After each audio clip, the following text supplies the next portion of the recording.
पेशावर के नवाही इलाके चरकानो कले के एक निजी स्कूल में बम धमाके के नतीजे में कमसिन अली अपनी जिंदगी से हाथ धो बैठा।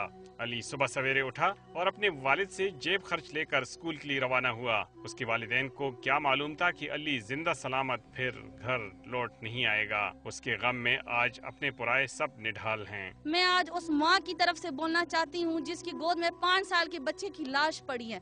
मतलब वो म्यूट है, बिल्कुल स्टिल है और उसकी ज़हन में कोई चीज नहीं है। अली के वालिद इजाज 2 हफ्ते कबल ही सऊदी अरब में मेहनत मजदूरी करके 2 साल बाद पाकिस्तान आए। वो अली को खुद स्कूल पहुंचाता था। उसके बकौल अली को शौक था कि वो बड़ा होकर पुलिस की वर्दी पहनेगा, मगर उसके ख्वाब बचपन ही में चकनाचूर हो गए। सुबह जाता है, सलूट करता है, स्कूल से आता है भी सलूट करता है। उसका शौक था तो मैं पुलिस के डिप्टी करूँ। मसाला स्कूल पर ग्रेनेड हमले में अली उस वक्त निशाना बना जब वो अपने चचाजाद भाई के साथ स्कूल के अहाते में मौजूद था। मासूम अली धमाके से पहले ही स्कूल वर्क तो ख़त्म कर चुका था, मगर होमवर्क मुकम्मल करने से पहले ही इस दुनिया से रुखसत हो गया। कैमरामैन इमरान हसन के साथ मुमताज़ बंगेश, डॉन न्यूज़, पेशावर।